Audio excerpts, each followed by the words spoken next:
ITIL service operations.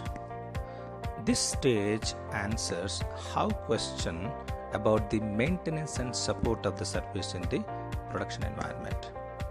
We may see small overlap with the transition in the name of early life support, but once it ends, it will be under the full control of operations team. The focus of this stage is stability. They try to achieve it by two important activities called maintenance and support. There are 5 processes under this stage.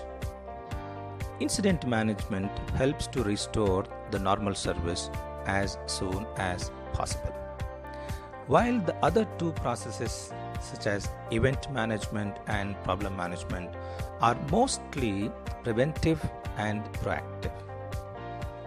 The 4th process, access management, works under the guidelines of information security, and the last process, request fulfillment, deals with service requests.